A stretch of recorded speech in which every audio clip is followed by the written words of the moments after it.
साथियों, अब हम 11वें अध्याय में बात करेंगे।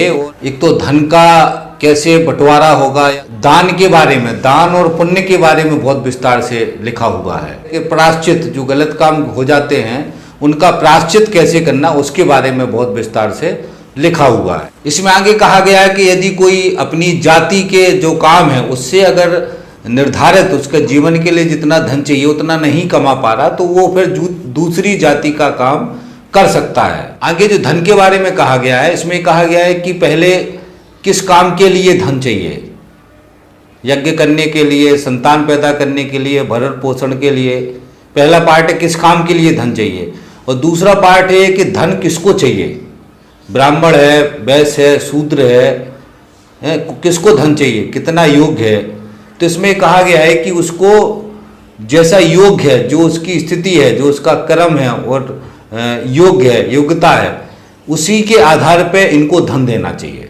अब दूसरा यहाँ से यज्ञों में ब्राह्मणों को दान दक्षिणा वाला सवाल बहुत लंबा है कि किस, क्योंकि इसमें समझ में आता है कि ब्राह्मणों की ने दान दक्षिणा के लिए, अपने हित के लिए जो यज्ञों का, जैसे हमने आपको ऋग्वैदिक काल में बताया था, उत्तर वैदिक काल में बताया था कि बहुत सारे ब्राह्मणों ने इनका ईजाद किया था यज्ञों का और पूजनों का, अलग अलग तरीके से जात को, जिनकी विधि भी बड़ी कठिन थी, जिसमें हमने पशु बलि वाले यज्ञ को बताए थे।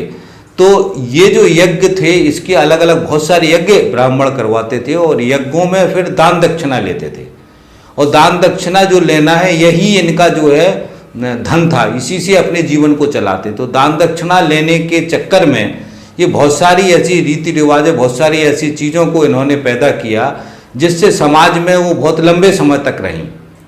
तो ये इसके अंदर बहुत ही अच्छी तरीके से बताया गया है कि ये यज्ञ कराना तो ये दान चाहिए, ये दक्षिणा चाहिए, और दान दक्षिणा लेने का उसका अधिकार बताया गया है ब्राह्मण का। दूसरा हम विस्तार से भी और बताएंगे कि जो भी संपत्ति है, पहले भी बता चुका हूँ मैं कि जो भी संपत्ति जिसके पास है वो ब्राह्मण का है, ब्राह्मण का जो समझ है उसकी वजह से ब्राह्मण एक ब्रह्मा का रूप है। तो ये बहुत सारी ब्राह्मण के बारे में बातें कही गई हैं जो मैं आपको पहले बता चुका हूँ। ब्राह्मण जो यज्ञ करता है उसको दक्षिणा देना है और दक्षिणा के साथ अन्न देना है। शेष जो ब्राह्मण है, जो उसके सहयोगी, उनको सिर्फ अन्न दें। जैसे राजा के लिए जो वेद जानने वाला ब्राह्मण है उसको राजा जो है रत्न देता दान में, मतलब जो जितना अमीर है उस हिसाब से ब्राह्मण को ज्यादा दान देना है। अब आगे साथी बहुत ही महत्वपूर्ण बात कही गई कि यज्ञों के बारे में कहा गया कि यज्ञों के बारे में यदि धन चाहिए तो वैश्य से धन ले लें, जिसके पास बहुत सारे पशु हों।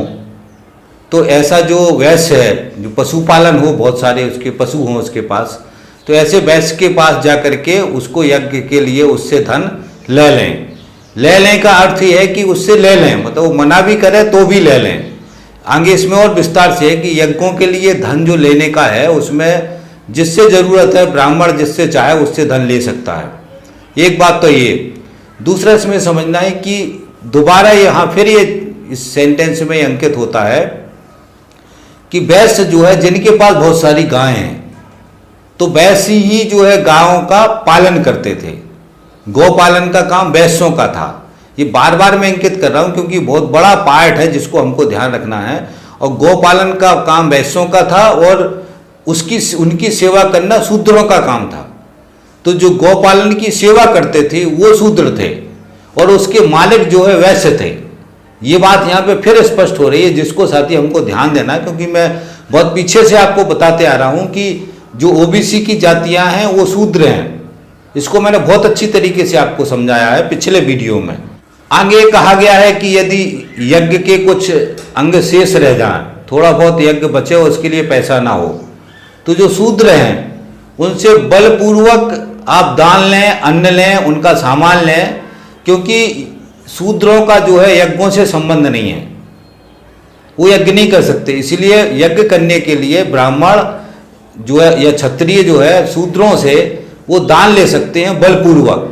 तो जब भी यदि कम पड़ रहा है तो उनसे बलपूर्वक दान ले लें। अब इसमें ये कहा गया है कि जो 100 गाय रखा हो और यज्ञ नहीं कर रहा हो, जिसके पास 1000 गाय हो, वो भी बड़ा यज्ञ नहीं कर रहा हो, यज्ञ के लिए धन ले सकते हैं। और इस तरीके से जो धन लेना है वो पाप नहीं है। मगर इसमें कंडीशन है कि इस धन को यज्ञों में ही लगाना है।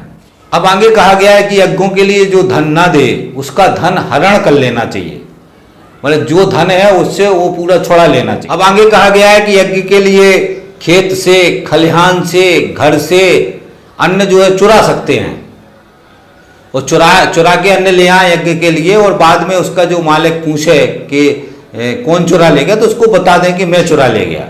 अब इसमें समझना है साथियों कि ये आगे कहा गया है कि ब्राह्मण और क्षत्रिय का धन नहीं चुराना है। अब यहाँ बहुत अच्छी तरीके से समझना है कि ये वैश्य का और शूद्र का धन चुराना है। फिर अंकित कर दे रहा हूँ कि ब्राह्मण और क्षत्रिय दोनों ये कोई काम नहीं करते थे, कोई धन पैदा नहीं करते थे। इनका काम सिर्फ वैश्य और शूद्रों से काम करा के जो धन संपत्ति पैदा करते थे उस पर कब्जा करना, ये ब्राह्मण और क्षत्रिय का काम था।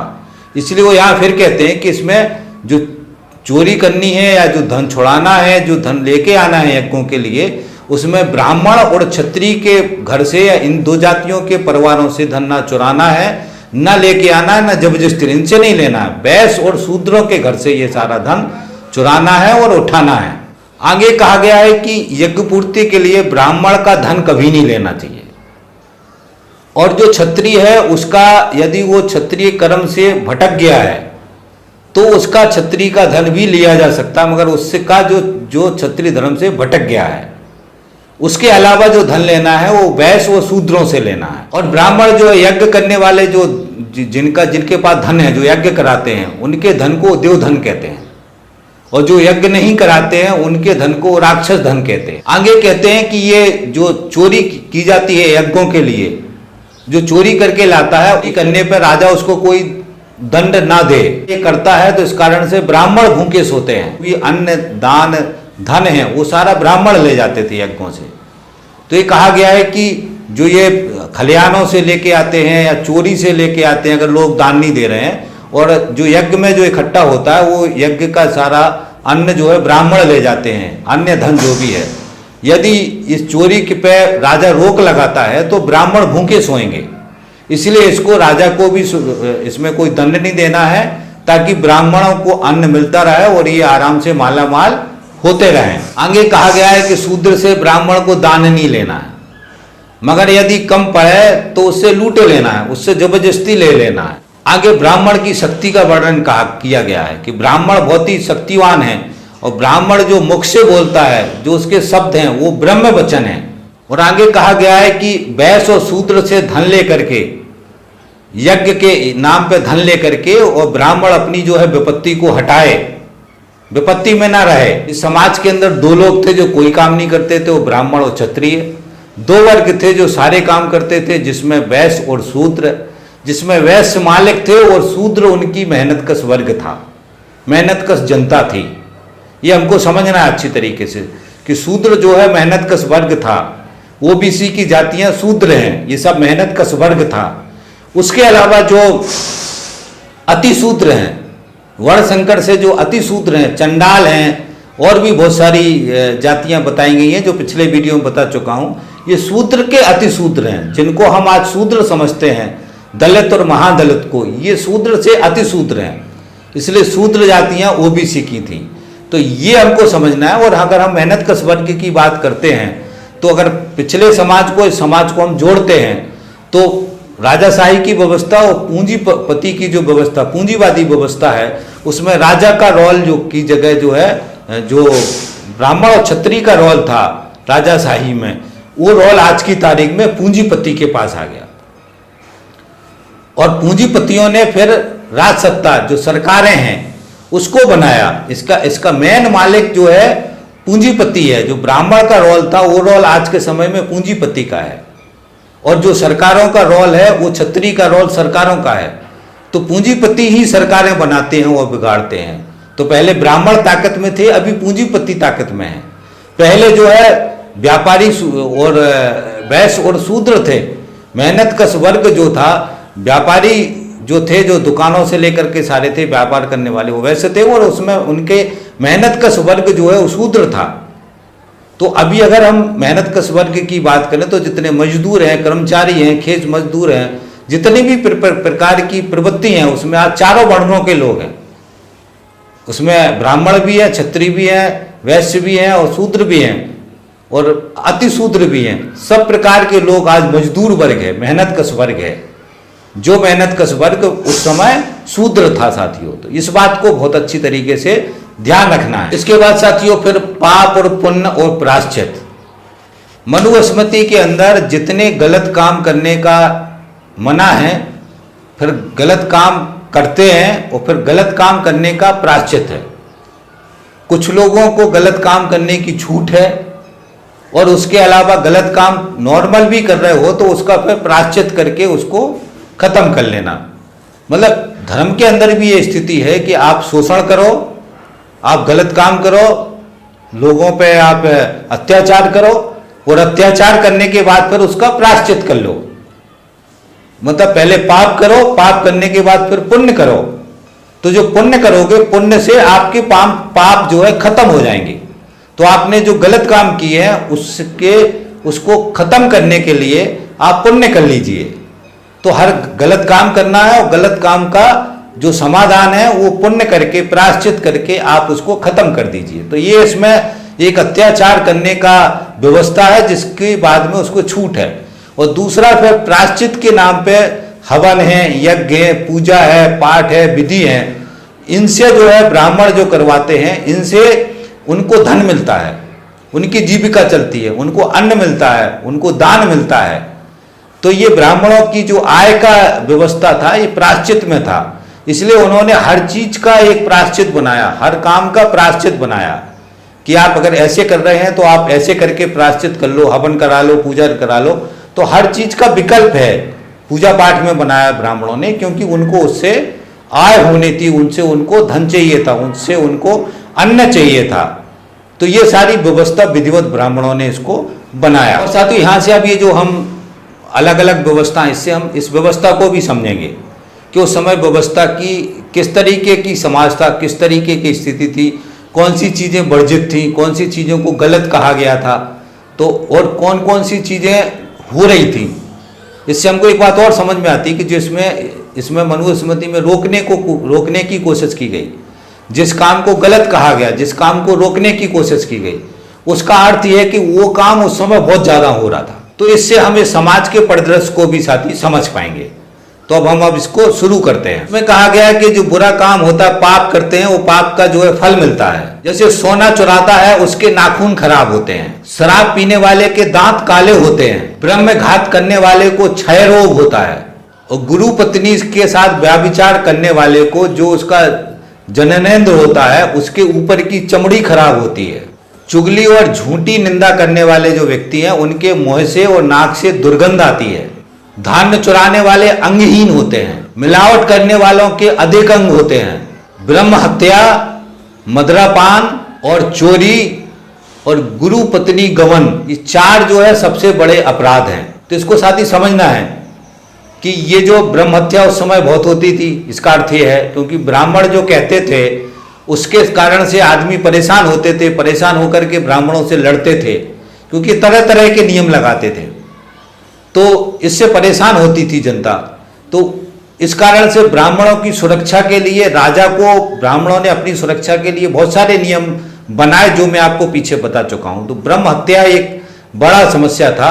दूसरा मदिरापान, शराब पीना एक बड़ा समस्या था। और शराब पीने का खाली पुरुषों में चलन नहीं था, महिलाएं भी बड़ी संख्या में शराब पीती हैं, जिसके बारे में बहुत जगह जिक्र है कि जो मदिरापान करती है महिलाएं हैं वो उनके गलत कर्म है, बहुत जगह अंकित है। तीसरा साथियों गुरु पत्नी गमन, इसको बहुत ध्यान रखना है कि गुरु पत्नी गमन जो है ये बहुत बड़ा मुद्दा था। जो गुरु थे, जो ब्राह्मण थे, उनकी जो स्त्रियां होती थी, क्योंकि उस समय का जो समाज था वो इस तरीके से था कि कोई किसी भी स्त्री के साथ संभोग कर रहा है, कोई किसी की कन्या उठा ले जा रहा, किसी की कन्या के साथ कोई भी संभोग कर रहा है। तो ये जो सिचुएशन थी, जो बलशाली था वो कुछ भी करता था। उसमें जो गुरु है, जो ब्राह्मण है, उनकी पत्नियों के साथ भी लोग इस तरीके के कृत्य करते थे। तो उसको रोकने के लिए गुरु पत्नी गमन या गुरु की पत्नी के साथ व्याभिचार, ये बहुत बड़ी समस्या थी। उसके साथ में एक समस्या थी, जो गुरुकुल में बच्चे आते थे, उनके बारे में भी मैं पहले बता चुका हूँ। जो गुरु की पत्नी है या जो उसकी बच्ची है उसके साथ जो, क्योंकि ब्राह्मण और क्षत्रियों के बच्चे आते थे तो वो भी इन स्त्रियों के साथ संबंध बनाते थे, इन स्त्रियों के साथ प्रेम कर लेते थे। तो ये जो संकट है इसके बारे में भी बहुत ज़्यादा रोका गया। तो हमको समझ में आता है कि ये जो परिस्थिति बहुत खराब थी। उसके अलावा साथियों मदरापान एक बहुत बड़ी समस्या थी। उसके बाद अंत में साथियों चोरी बहुत बड़ी समस्या थी। चोरी समस्या इसलिए थी कि चोरी में लोगों के पास कुछ था नहीं, भूखा रहते थे। खाने की चोरी, अन्न की चोरी बहुत ज़्यादा होती थी उस समय। अन्न की चोरी, वस्तुओं की चोरी, फूल की चोरी, फलों की चोरी, आग की चोरी, ये चोरी होती थी। दूध की चोरी, मिट्टी की चोरी, राख की चोरी। तो ये जो है हमको समझ में आता है कि उस समय समाज के अंदर क्या था, पशु की चोरी। तो ये जो चोरी का ये समस्या था ये बड़ा था, जिसके बारे में बहुत सारे दंडों का वर्णन है, बहुत सारी व्यवस्थाओं का वर्णन है। मगर चोरी के अंदर भी जाति और धर्म के आधार पे जो है दंड हैं। ये हम आपको पिछले समझा चुके हैं कि चोरी करने वाला यदि क्षत्रिय है तो अलग दंड है, ब्राह्मण है तो अलग दंड है, वैश्य है तो अलग दंड है, शूद्र है तो अलग दंड है। सब में दंडों की व्यवस्था वर्णों के आधार पर है। और जो सबसे बुरे दंड जो है वो शूद्र के ऊपर है और सबसे कम दंड जो है वो ब्राह्मण के ऊपर है। ब्राह्मण कुछ भी कर सकता है, सबको छिलाऊ है उसके लिए। शूद्र कुछ नहीं कर सकता और उसकी कुछ भी किया तो उसकी हत्या होना है, सर कटना है, पैर कटना है, उसको मार डालना है। तो इस तरीके की जो है व्यवस्था इस पूरी मनुस्मृति या राजाशाही की जो व्यवस्था थी उसके अंदर ये व्यवस्थाएं बहुत ही अच्छी तरीके से वर्णित हैं और अंकित हैं। उन्नति के लिए झूठ बोलना, राजा के पास चुगली करना और गुरु की निंदा करना, ये जो है ब्रह्म हत्या के बराबर है। अब ये भी समझना साथ में कि जो 4-5 पैटर्न बनाए, बाकी मुद्दों को इसी के साथ जोड़ दिया कि अगर ब्रह्म हत्या का ये दंड है और ये काम करोगे तो ये भी ब्रह्म हत्या के बराबर है, इसलिए ये काम करोगे तो इसमें ब्रह्म हत्या वाला दंड लगेगा।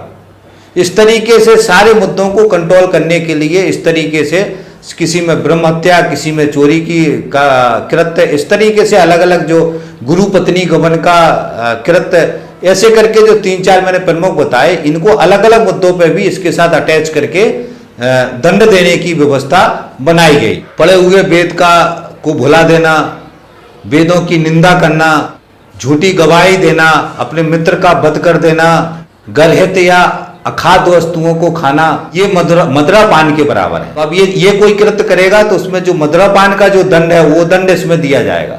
किसी की धरोहर का अपहरण करना, मनुष्य, घोड़ा, चांदी, आभूषण, इनका किसी से जबरदस्ती लेना या इनका अपहरण करना, ये सोने की चोरी के बराबर है। सोने की चोरी में जो दंड लगते हैं वो दंड इस पर लगेंगे। सगी बहन के साथ, चंडाल की स्त्री के साथ और पुत्र की पत्नी के साथ व्याभिचार करना या संभोग करना जो गुरु पत्नी गमन के बराबर है। और इन व्याभिचारों में गुरु पत्नी गमन का दंड जो है दिया जाएगा। गोवध, कर्मों से दूषित व्यक्ति का यज्ञ करना, पर स्त्री गमन, अपने को खुद को बेचना, माता पिता और गुरु की सेवा ना करना, वेद अध्ययन ना करना, संतान का भरण पोषण ना करना, कन्या को दूषित करना, सूद पर पैसा लगाना, ब्रह्मचर्य व्रत का लोप होना, तालाब, बाग, स्त्री और संतान को बेचना, स्त्री के व्याभिचार से जीविका चलाना, निंदित जो अन्न है उसको खाना, किसी की वस्तु को चुराना, किसी से लिया हुआ ऋण न चुकाना, मद्य पीने वाली स्त्री के साथ संसर्ग करना या संभोग करना, और अंत में नास्तिकता, धर्म के विरुद्ध बोलना या धर्म को ना मानना, ये सारे गलत कृत्य हैं जिसको इन कृत्यों को उस समय के समाज में गलत कहा गया। अब साथियों इससे हम बहुत सारी चीजें समझ सकते हैं। एक तो ये है कि लोग खुद को बेचते थे, जिसको रोकने के लिए इसमें गलत कहा गया। लोग अपने बच्चों का भरण पोषण नहीं करते थे। हमने पुत्रों में भी बताया कि कितने तरीके के पुत्र थे। लोग बच्चे पैदा कर लेते थे, उनका भरण पोषण नहीं कर पाते थे, तो कोई भी उसको ले जाता था, वो जाके किसी दूसरी जगह जाके काम करते थे, अपने आप को समर्पित कर देते थे। तो इस तरीके की व्यवस्था है जिसके बारे में ये इसमें भी इसमें कहा गया है। उसके अलावा महिलाओं के बारे में कहा गया है, जो कि महिलाओं का भी इस तरीके का स्ट्रक्चर था कि व्याभिचार से अपना जीविका वृत्ति चलाते। मतलब ये जो वेश्यावृत्ति है ये बहुत ही ज़्यादा थी उस समय, ये समझ में आती है। स्त्री संतान को ना बेचना, इसका अर्थ है कि स्त्रियों को और संतानों को बेचा जाता था। और ये भी ध्यान रखना है कि वो समय जब ये मनुस्मृति लिखी गई थी, ये शुंग काल में 185 ईसा पूर्व का समय था। उस समय पूरी दुनिया में गुलामी प्रथा चल रही थी। तो हमारे यहाँ भी गुलामी प्रथा थी, गुलाम खरीदे जाते थे। मैंने पिछले वीडियो में आपको बता चुका हूँ, दास और गुलाम। गुलाम को हमारे यहाँ दास कहा गया, दास और दासी। तो दास और दासियों के बारे में मैं पीछे बता चुका हूँ। इसका अर्थ है कि बच्चों को और स्त्रियों को उस समय के समाज में बेचा जाता था। विवाहों में भी कहा गया, जो 8 तरीके के विवाह हैं उसमें भी ये वैध है कि आप उसको धन दे करके लड़की को खरीद लो या जबरदस्ती लड़की को उठा ले जाओ। तो ये इस तरीके की जो सारी व्यवस्था उस तरह के समाज में थी स्त्रियों के बारे में। और ये सारी चीज़ें को एक धार्मिक रूप से भी ये कहा गया कि हाँ ऐसा होता है और ये वैलिड है। तो ये उस समय की समाज की परिस्थिति को हमको समझाता है। ऋण न चुकाना, ऋण जो पैसा लेना महाजन से और ना चुकाना, महाजन का जो एक राजा का अंग था, वो राजा की जिम्मेदारी है कि वो महाजन का ऋण उसको चुकवाना है। तो हमको इस बात का ध्यान रखना है कि जो ऋण देना और उस पर ब्याज वसूलना, ये बड़ी संख्या में एक लूट का संसाधन था जो महाजन करते थे। सूद पर पैसा देके लोगों से वसूलना, शूद्रों से और वैश्यों से। तो सूद पे पैसा देने का जो काम था, ये बहुत ही एक धंधा था, प्रोफेशन था, जो बहुत ही सिस्टमेटिक था। गाने पे रखना और इसकी वसूल के लिए काम करना, चाकर करना, दास वृत्ति, अगर दास बनाना, अगर वो नहीं चुका पा रहा ब्याज तो उसको दास बना लो, उसकी फसल पे जो निकल रही उसको जब्त कर लो ब्याज के रूप में। तो ये पूरा एक सिस्टमेटिक स्ट्रक्चर था इस समाज के अंदर, जो सूद पे पैसा देके, महाजन से पैसा देके जनता को लूटने का पूरा विकसित तंत्र था, जो राजा द्वारा मान्य था और मनुस्मृति द्वारा भी मान्य है कि ब्रह्मा ने कहा है करने के लिए। ब्रह्मा का नाम लेकर के सारी व्यवस्थाओं को जबरन थोपा गया था साथियों। ये भी बिल्कुल स्पष्ट पूरी मनुस्मृति की चर्चा में स्पष्ट समझ में आता है। मद्य पीने वाली स्त्री के साथ संभोग नहीं करना, सासंग नहीं करना। जो मद्य पीने वाली बात है, शराब पीना, जो वहाँ पे उस समय पुरुषों के साथ स्त्रियाँ भी करती थी। और स्त्रियों की जो व्यवस्था थी, क्योंकि स्त्रियों को ऋग्वैदिक काल में काफ़ी अधिकार थे, उत्तर वैदिक काल में उनको बांधना शुरू किया। तो उस समय जो पुरुषों के अंदर अवगुण थे वो स्त्रियों के अंदर भी थे। एक पुरुष कई स्त्रियां रखता था और वहाँ पे एक स्त्री कई पुरुष भी रखती थी। इस तरीके का वर्णन कई जगह मिला है। और उसको रोकने के लिए बहुत बार कहा गया है कि इसको रोकना है, ऐसा नहीं करना है, ये व्याभिचार है, ये दुराचार है। तो ये होता था तभी रोकने की बात हुई है। तो इससे हम उस समय की महिलाओं की स्थिति को समझ सकते हैं। महिलाओं को पढ़ने का अधिकार नहीं थे, बाकी तो मैं पिछले वीडियो में आपको मैं समझा चुका हूँ। उसके अलावा साथियों अंत में नास्तिकता, ध्यान रखना है कि ये जो मनुस्मृति लिखी गई थी उस समय बौद्ध का दर्शन और महावीर का दर्शन था। तो बौद्ध का दर्शन और महावीर का दोनों दर्शन वेदों को नहीं मानते थे। वेदों के अंदर जो लिखा है, वेदों की व्यवस्था, उसको नहीं मानते थे। तो इसलिए इनको नास्तिक दर्शन कहते थे। तो बौद्ध के और महावीर के दर्शन को नहीं मानना है, उसके विचारों को नहीं सुनना है, और उसके विचारों को जो सुन रहा उसके साथ है वो नास्तिक है।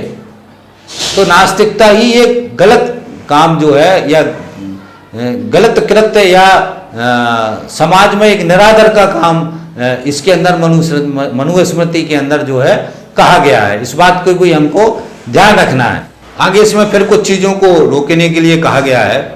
ब्राह्मण को ऊपर हाथ उठाना, लाठी उठाना या उसको मारना, ब्राह्मण को लाठी से या हाथ से पीड़ा पहुंचाना, अत्यंत दुर्गंध युक्त वस्तुओं को सूंघना, दुष्टता करना, किसी पुरुष के साथ मैथुन करना, ये सारे जाति भ्रंशक पाप हैं। इसमें आगे कहा गया कि निंदा युक्त व्यक्तियों से दान लेना, व्यापार करना, ये एक्चुअल ब्राह्मणों के लिए कहा गया है।